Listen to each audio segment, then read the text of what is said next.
Everybody knows that the greatest CSGO player of all time is s1mple, but we all also know that he has not been playing that much since CS2 has released. Apart from his stint with FaZe Clan, he really hasn't been playing up until recently when he joined his first actual team since CS2's release, that being BC Game. And today I want to take a look at his debut in this team because it's a tier 2 team and it's actually going to be very interesting to watch him grind out of tier 2 to hopefully get back to former glory. And I'd like to talk about this entire game right after a quick word from S1mple's. Now, if you're not familiar with S1mple's, this is a trade site that allows you to take some of the old and crusty skins out of your inventory and you can actually trade them in for something a little bit new, a little bit shinier than what you have right now. And it's really easy to do this actually. All you need to do is log in through Steam, pick the skins that you don't want to use anymore, grab the ones that you do, and then click trade. All trades will pretty much happen immediately, and any balance that you don't use in your trade actually stays on the site for you to use for any future trades that you decide to do. And right now, if you use the link in the description, you can actually get a 35% deposit bonus, and that's good for up to $100.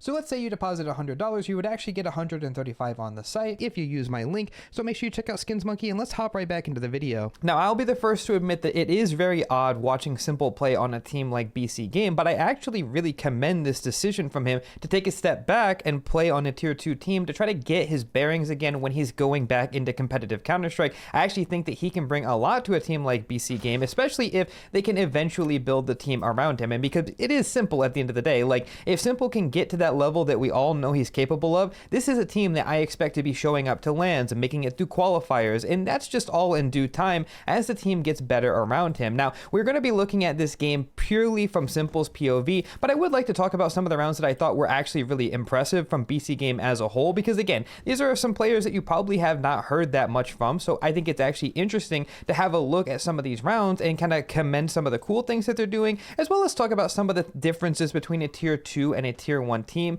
But yes, in this specific round, you can kind of see the s1mple difference. You get the opening with the deagle, and they're able to convert that to a bomb plant on the B site, and of course, after that, s1mple is going to win this 1v1 versus Forrester, which is actually another really interesting talking point because s1mple hasn't played Forrester since, well, the whole cheating thing happened with the coach bug. If you don't remember, I actually made a video talking about this. It's one of my most popular videos on the channel where s1mple made a tweet randomly talking about how Forrester was cheating and flanking him on Dust 2. But if you want to watch that video, it'll be linked in the description for you to watch after you're finished with this game. But yeah, it is just funny that he is playing against Forrester here. Now, we haven't talked a lot about Overpass since it's been re-added to the map pool, but I wanted to show you this round because I really did enjoy it because of its simplicity. I actually think that it is a very effective round. So it's just a normal default round, and we're going to get a smoke towards front bathrooms as well as a molly in towards party, and it's just to put a little bit of pressure so that they can go back and regroup. Now, obviously, it looks like they're planning on going for a B pop since they have short control and they can just go out of monster if they'd like to. s1mple is going to be lining up a heaven smoke, but what happens here is because of the way that monster works, you can actually contact and clear out this right side of monster, and if nobody's there, well, you can actually exec while you are standing here. Now, normally I would show you this, but GoTV is actually having a bug right now where the only way for me to fly around is if it's still live and not paused. But what I mean is you can come out monster and clear this right side, and if there's nobody there, you can get to here before you start throwing a utility. So once monster doesn't get re-smoked, Nexa makes a mid round here to just contact out monster. You can tell because he's leading it, of course, and once he gets out to here, this is when he's going to call for the exec. It's actually going to give you a little bit of an advantage because the soonest that they see you is now when you're already executing. And you see that, I don't know how to pronounce this guy's name, he's doing a really nice jump spot to get info, and then they're going to throw this smoke right here. Now, this is going to be the B player's best friend because it forces all of the T's to go up this way on the left side where they can have other crossfires set up, heaven can help, graffiti can help, and just in general, you're funneling everybody into a common angle that everybody on site can look at. Now, I know I'm doing more of an Overpass explanation rather than a s1mple demo review,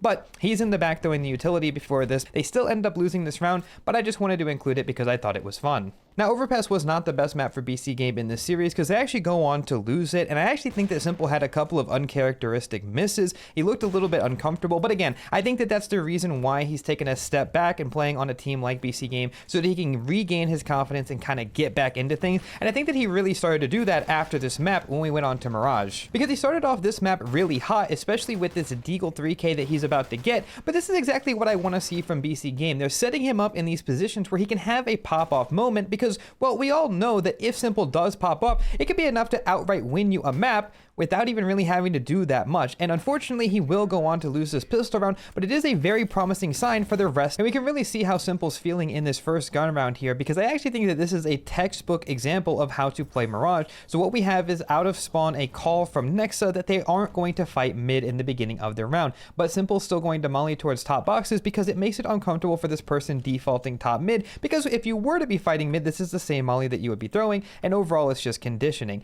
After that, he's going to be holding Palace while everybody kind of settles. We're hearing, trying to listen for sound cues, where the numbers are, and afterwards S1mple's going to make a rotate in towards B, because I think that this is when Nexa calls for the mid re-clear. Now, despite what my haters say, I actually do know what I'm talking about. I'm not making stuff up on the fly. A mid re-clear is pretty simple, no pun intended. What's going to happen is you have your opper either help you or hold an extremity like we have in this example. He could also be ticket holding ramp or Palace or whatnot, and you're just going to have your riflers group up and they're going to fight mid. Now, this is a really cool round because what you can see here is Nexa is going to double cat with Andu, and they want to swing mid. This re-smoke towards window makes it so they know that there's somebody there and the fight is going to be good. You see Prime Taps is rotated from A so that he could be with Casanito, and then when the time is right, they're going to throw this nade for the window. Nexa is going to throw this really easy lineup here. He's going to blow the smoke open for his window players so that they can refight in towards mid.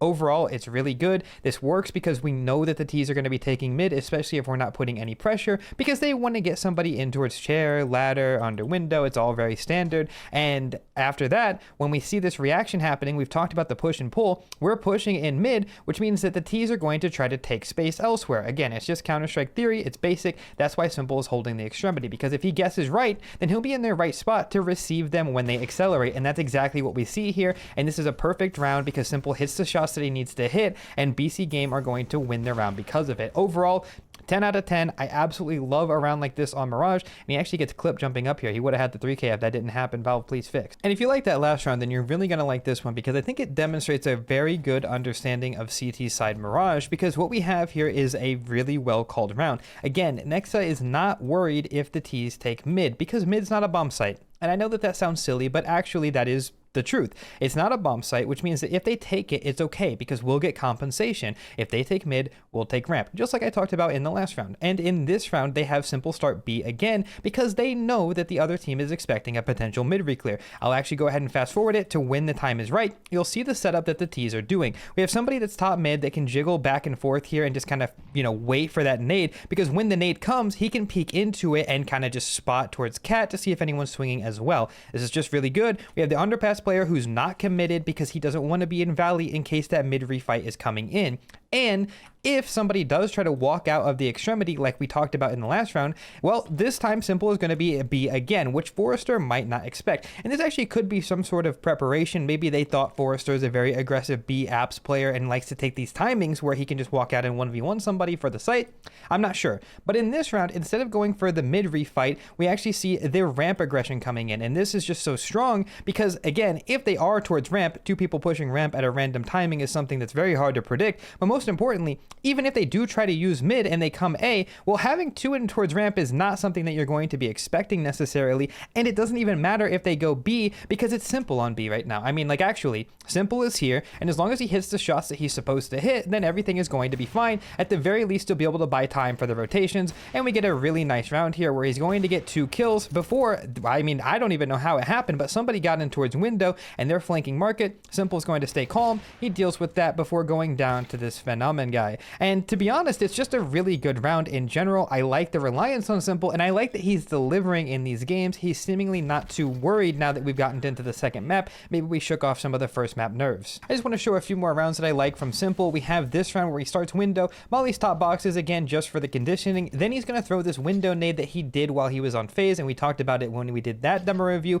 Then he's going to peek towards top mid, and once he doesn't see anybody doing anything, again, he doesn't need to look towards the right side of mid because there was a molly top mid, so he's just checking to make sure nobody's behind the top mid smoke here. Once he doesn't see anything, he goes for the timing shot and he's going to get the kill. After that, he's going to reposition in towards cat, and again, this makes sense because as an opera, you want to be mobile. You don't want them to ever know where you are if you can help it, so once you take a shot, it's best to just move. And in this round in particular, it's actually really strong because everybody left out of mid after S1mple got that kill, so we can actually go for a delayed refight into mid like we saw earlier. They're just clearing it out here. S1mple's kind of walking with Andu so he can can clear the tighter angles while he holds the line, and then he ends up being in the perfect position to deal with this B hit that's coming in. Now unfortunately he is going to get overwhelmed, but you could see that if he does get back into form, he's in the perfect spot to get those highlights like we all know that he can. And even this last round is a really good example of a well called round. S1mple's going to start by going for this ramp pick, but he doesn't get anything because he gets flashed off. Afterwards he's going to come here and he's going to smoke bottom connector because I can only assume he's going to hold for this cat aggression.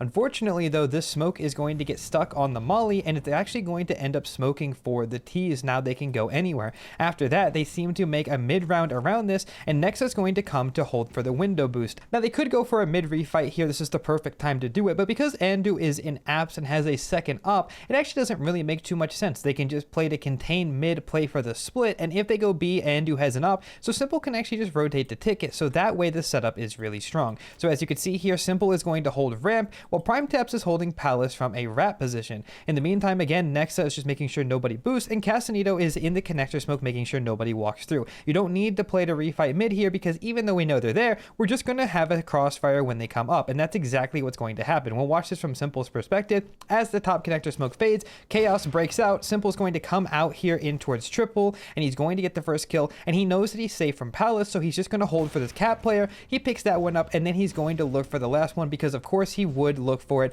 Unfortunately for him though, he's not going to hit this shot, but he will get traded, and this is just a very good round from BC Game, and they go on to win this map. With the series tied up, we're going to be moving on to the third map of Ancient, and we have a really good set strat to break down here, but there is one thing we need to talk about before we do that, which is the fact that S1mple is 1-6 on round 11, which is not really a big deal, and the set strat is going to be really strong. So let's talk about it. What we have from S1mple is a smoke that's supposed to land to put out the CT molly that normally lands here, but as you can see, the other team did not throw that, so it could potentially give a sound cue, because if there's a smoke popping with no molly, it means that they could be going for an A execute, and you see Forrester's even leaning because it's possible. Now, if you're looking at what S1mple is doing here in this set strat, you might notice that he's being very careful to not peek big box, and the reason that is because he wants to make sure that if there is an opera here that's holding the angle, he doesn't give up that first pick. Now, the rest of his team is going to make sure to creep up on this right wall as to not show their shadows, and then before they peek, they have Andu. He's going to throw this opening flash here, and that is to blind anybody who could be holding a main, and then they can use this flash to clear the boost. Now, after the first flash, S1mple will throw his flash that's going to pop on the left side, and that is a scaling flash. Now, while all that's getting set up, we have Nexa sitting outside of B here, and he started the round by throwing this Molotov towards the top of ramp, and S1mple threw that one smoke. Again, it's just to give the illusion of a default. The CTs shouldn't know what's going on. And then he's going to throw this smoke with a tap W, and that smoke is actually going to land in towards Donut right here. Now, again, the idea with that specific smoke is that you want to scale up and try to take Donut. That way the plant is easier and you don't have to worry about getting spammed. And you'll see this hopefully really soon. The problem here is that after everybody's scaling out, they're going to run into a really defensive smoke here because there's 3 people here, and it makes their plan a little bit difficult. But again, they're being very deliberate with how they're scaling. They're making sure that they don't peek on the left side here.